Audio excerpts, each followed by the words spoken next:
അസ്സലാമു അലൈക്കും വറഹ്മത്തുള്ളാഹി തആല വബറകാതുഹു.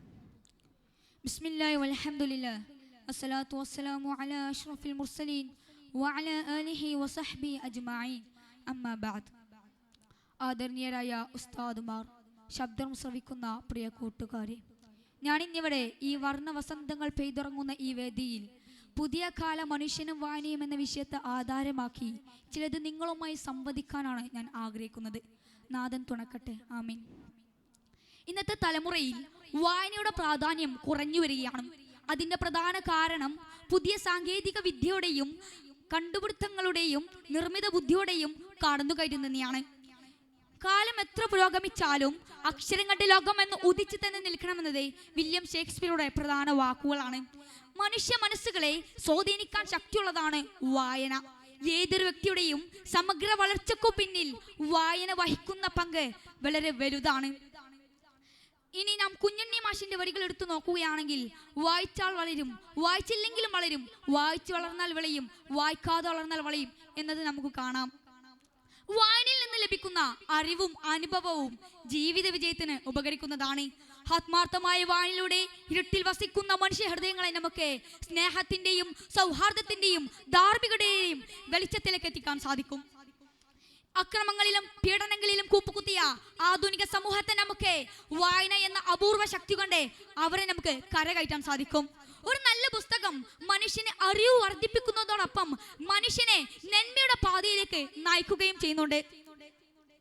അതുകൊണ്ട് തന്നെ നാം വായനയെ കൂടുതലായി വായിക്കാൻ ശ്രമിക്കണം. വായനാശീലം വിദ്യാർത്ഥികൾക്ക് പൊതുവെ കുറഞ്ഞു വരികയാണ്. അതിന്റെ പ്രധാന കാരണം പുതിയ കാലത്തെ വീഡിയോ ഗെയിമുകളുടെയും സോഷ്യൽ മീഡിയകളുടെയും ലോകത്താണ് വിദ്യാർത്ഥികൾ. അതുകൊണ്ട് തന്നെയാണ് പല വിദ്യാർത്ഥികൾക്കും വായനയോടുള്ള ബന്ധം പുതിയ കാലത്ത് കുറവാണ്.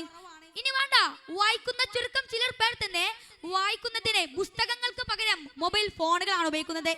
വായന ഒരു വിദ്യാർത്ഥിയുടെ ചിന്തയെയും ആശയപ്രകടനങ്ങളെയും സ്വാധീനിക്കുന്നുണ്ട്. എക്കാലത്തും ലോകത്ത് പിറവിയെടുത്ത പല മഹാന്മാരും വളർന്നത് വായന എന്നൊരു ആശയത്തെ ഉൾക്കൊണ്ട് ജീവിച്ചത് കൊണ്ടാണ്. അതിന് ഉദാഹരണമാണ് ആധുനിക ലോകത്തെ ബിസിനസ്സിലൂടെ പല മേഖലകളും കീഴടക്കിയ ഇലോൺ മസ്ക്.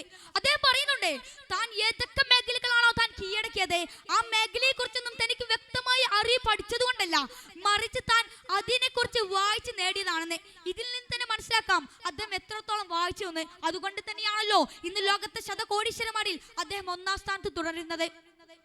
ഇനി വായിച്ചുകൊണ്ട് ലോകം അറിയപ്പെടുത്ത മികച്ചൊരു ഭരണാധികാരിയാണ് ഇന്ത്യയുടെ ആദ്യ പ്രധാനമന്ത്രി ജവഹർലാൽ നെഹ്റു.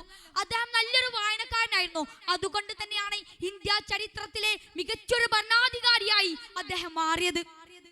ഇന്നത്തെ കാലത്ത് 80% വായിച്ചാൽ മാത്രമേ 10% എഴുതാനും 10% പ്രസംഗിക്കാനും കഴിയുമെന്നാണ് ശാസ്ത്രത്തിന്റെ കണ്ടെത്തൽ. ഇതിൽ നിന്ന് നമുക്ക് മനസ്സിലാക്കാം വായന എത്രത്തോളം കുറഞ്ഞുവെന്ന്. ബ്രിട്ടീഷ് സാമ്രാജ്യത്തിന്റെ എക്കാലത്തെ മഹാനായ പ്രധാനമന്ത്രി വിൻസ്റ്റൺ ചർച്ചിൽ പറയുന്നുണ്ട്, വായിക്കുന്നവന്റെ ഹൃദയം പുതിയ അറിവിന് വേണ്ടി തുടിക്കുമ്പോൾ വായിക്കാത്തവന്റെ ഹൃദയം പൂട്ടിയിട്ട വാതിലിനെ പോലെയാണെന്ന്. വായന ഒരു വിദ്യാർത്ഥിയുടെ ഹൃദയത്തിന്റെ ആത്മാവാണ്. വായന നമുക്ക് അറിവും ജീവിതവും നൽകുന്നുണ്ട്. ഇനി നാം ഇസ്ലാമിലേക്ക് നോക്കുകയാണെങ്കിൽ ഇസ്ലാം മതം എത്രത്തോളം പ്രാധാന്യം നൽകുന്നുണ്ടെന്ന് നമുക്ക് കാണാം. ഖുർആനിൽ ആദ്യം അവതരിച്ചത് തന്നെ വായിക്കുക എന്ന കൽപ്പന കൊണ്ടാണ്. ഇതിൽ നിന്ന് തന്നെ നമുക്ക് മനസ്സിലാക്കാം വായനയ്ക്ക് എത്രത്തോളം പ്രാധാന്യം ഇസ്ലാം മതം നൽകുന്നുണ്ടെന്ന്. നാം കാണാത്ത ലോകത്തെ കാണിച്ചു തരുന്നതും നാം പഠിക്കാത്ത പാഠങ്ങളെ പഠിപ്പിച്ചു തരുന്നതും വായനകളിലൂടെയാണ്. നമ്മുടെ ഭാവി കാലത്തിന്റെ നേർചിത്രവും വായന നമുക്ക് വരച്ചു കാണിച്ചു തരുന്നുണ്ട്. അമേരിക്കയുടെ എക്കാലത്തെ മഹാനായ പ്രസിഡന്റ് വിൻസ്റ്റൺ ചർച്ചിൽ അമേരിക്കയുടെ എക്കാലത്തെ മഹാനായ പ്രസിഡന്റ് എബ്രഹാം ലിങ്കൻ പറയുന്നുണ്ട്, താൻ വായിക്കാത്ത ബുക്ക് തനിക്ക് നൽകുന്നവനാണ് തന്റെ ഏറ്റവും അടുത്ത സുഹൃത്തെന്ന്. ഇതിൽ നിന്ന് തന്നെ നമുക്ക് മനസ്സിലാക്കാം വായനയ്ക്ക് എത്രത്തോളം പ്രാധാന്യം മഹാന്മാർ നൽകിയിരുന്നു എന്നത്. അതിനാൽ നാം ഓരോരുത്തരും വായനയുടെ പ്രാധാന്യത്തെ കുറിച്ച് പകർന്നു കൊടുത്ത് ഒരു പുത്തൻ തലമുറയെ വാർത്തെടുക്കാൻ ശ്രമിക്കണം. വായന നമ്മുടെ ഹൃദയത്തെ പ്രകാശിപ്പിക്കുന്നു. അതുകൊണ്ട് തന്നെ നാം വായനയോടുള്ള ബന്ധം കാത്തു സൂക്ഷിക്കണം.